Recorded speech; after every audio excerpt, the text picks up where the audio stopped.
Here we go. The greatest is that we've already built up our skills. We know the processes, the rules behind multiplying monomials. Now we're just going to throw in negatives and use the same rules. So you copy this one down. So it's 2 squared over 2 to the negative 3. Now I kind of have a hard time with these because a lot of you like to take those whole number 2's and divide them first. Nope, you got to deal with the exponents. Order of operations, P-E-M-D-A-S, the E. You got to deal with the exponents first before you divide. So here we go. Think of this as your base 2. It's always top minus bottom, so that would be 2 to the 2 minus negative 3. If you're not confident with that, you are more than welcome to use your calculators. Chelsea, question, comment? So, why is the 2, why is it never 1? Why do you look at it as a variable when it's... Okay, so Chelsea's question is, how come? Why can't we think of this as 2 over 2 and change it to 1? Right? Yeah. So, Chelsea, you got to think of this as, this is 2 times 2 over 2 to the negative 3, which we're dealing with. That's really goes to the top. So you can't think of it as a loner 2. You're thinking of it as a loner 2 when technically there's 2 of them. Yeah, so why do we, why do we look at it as a variable instead of 1? Oh, okay. So her question is why are we suggesting you look at it as a variable instead of a number? Tavin, do you have a comment on that? Some important stuff. Yes, Tavin is saying it's all about the exponent. You can't solve it before you do the exponent. It's again order of operations. Exponents come before division, and you're trying to divide first. You gotta take care of the exponents before you divide. Great comments, great questions. Okay, guys, shout it out. Nice one now. What's 2 minus negative 3? 5. Do we need to move this anywhere, or did that come out as a positive exponent? We're good. Okay, grab your calculators. What is 2 to the 5th power? 2 times 2 times 2 times 2 times 2. What is it? Big. 32. 32? I thought it would be bigger. Everybody else agree with Bryce's 32? All right, 32. Either one. Totally acceptable. Okay, let's go to our next one. Are you ready? Okay, m over m to the negative 4. Okay, Carl, put you on the spot. What exponent should we put on that top m? Let's put 1 up there. Okay, let's show our work. Here we go. So top minus bottom, so that'll be m to the 1 minus a negative 4. Okay, that's really convenient. What is it? 5. M to the 5th. It came out a positive exponent, so do we need to move that to the denominator? Sure don't. We're done. Chelsea, comment, question. Is it risky to look at it negative and just less it because the novel is not positive? Okay, Chelsea's question was, is it risky to look at the negative and think it'll come out a positive? No, not necessarily. Just be careful. Make sure you're checking yourself. Yeah? Okay, let's keep going. Alright, what about this? Don't forget, you always do top minus bottom. So we'll keep our base P. That'll be negative 8 minus 3. Okay, what happens? What is negative 8 minus 3? Negative 4. Okay, Kieran shouted out, Tavin shouted out. It's P to the negative 11, then we gotta do something, because we're done. Now that we're done, we can manipulate it. This is how you manipulate it? Bryce, thanks.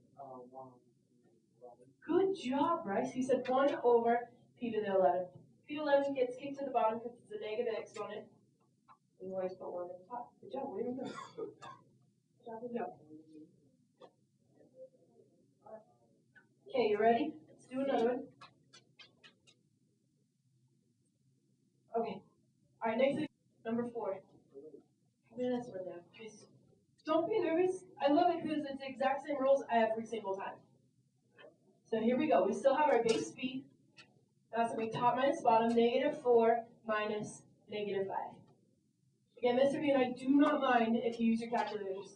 Just to check yourself. Eric, it is 1. That'll be negative 4 plus 5. So that's B to the 1. And then Steven said that's just plain old B, right? Yep. Okay, we're rolling. Let's do another one. Copy it down and then let's talk about it. Because there's something that I haven't taught you yet. And it actually is super convenient. Okay, are you ready? Do you have it down yet? Okay, this is actually super nice. This power of 0 Guys, hold up one appropriate finger. Appropriate. Thanks. Guys, anything to the 0 power always comes out as 1. Everything to the 0 power always comes out as 1. Anything. So this top is really just 1. So let's think of this as 1 over 4w negative 1 y2. Isn't that so nice? They got everything. Everything to the power 0 becomes 1. The whole thing is 1. So nice, right? So now Okay, we're done, except for our organization. Because there's something in there that's going to happen. So here's another thing that I haven't taught you yet. So this is what Steven said. When we're done, if they start with the negatives, something happens with this bad boy. Should that be there? Okay, good job. When we started these, we were organized. We got our negatives, we got our positives, and then we decided where do they go, top or bottom. Well now, since we're done organizing, we've got this negative 1, Tavin already figured it out. What happens to this, Tavin? It gets kicked to the top. So this is really w over 4y. So wait, if that is a negative exponent on the bottom, which is a 0 exponent on the top, that will instantly be kicked up. Yes. Yes, I'm going to repeat Terrence's question on the board. He said, when you're done, if you have a leftover negative in the denominator, it gets kicked to the top. Okay, we shouldn't have negatives in the exponents. Now before when we did this, we just took off the negatives, right? So that might be a little bit confusing. But we had done all the work behind it, and then we can take off the negative. This one, it was already there. It was there for us, that's why it gets kicked to the top. So let's see if there's another example like that. Let's keep going. Oh, this is a good one. This is like everything all mixed in one problem. Okay, let's do the numerator first. So this is like what we've been doing on our warm-ups. So this 2 goes to this 2. This 2 goes to this 3. Now when I say goes to that, what are you going to do with those two numbers? Good job. Times them. So that'll be a to the 2 times 2, which is 4. B to the 3 times 2, which is 6. Okay, let's do the same thing for the denominator. So this negative 2 gets kicked to the a and to the b. So that'll be a to the negative 2 and b to the negative 2. Not yet. Terrence said, don't we just make it a 2? Not yet. We've got to get organized. Eric, questions?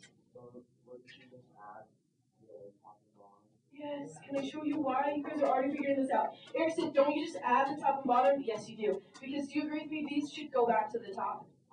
But if we're doing our rules that we started with, right on the beginning of our notes, this would really be a to the 4 minus negative 2, and b to the 6 minus negative 2.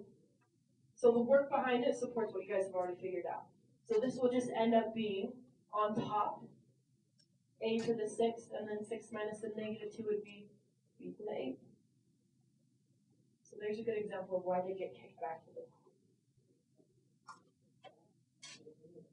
All right. Okay, there's something in there, and I just going to tell you, and it's so nice. Taryn, do you remember? Wouldn't that, wouldn't it be 1 on top? Which part would be 1? Just this, Taryn, because that's the only thing that's to the 0.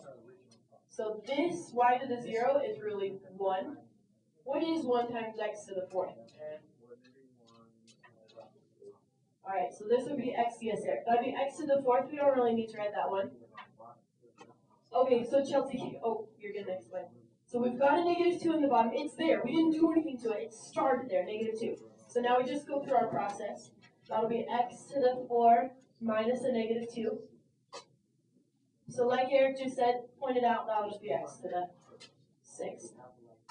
So again, if you're thinking Chelsea's way, this negative 2 is in the bottom. Technically, it shouldn't be there. It should be kicked to the top. And this process is showing how it gets kicked to the top. Yeah?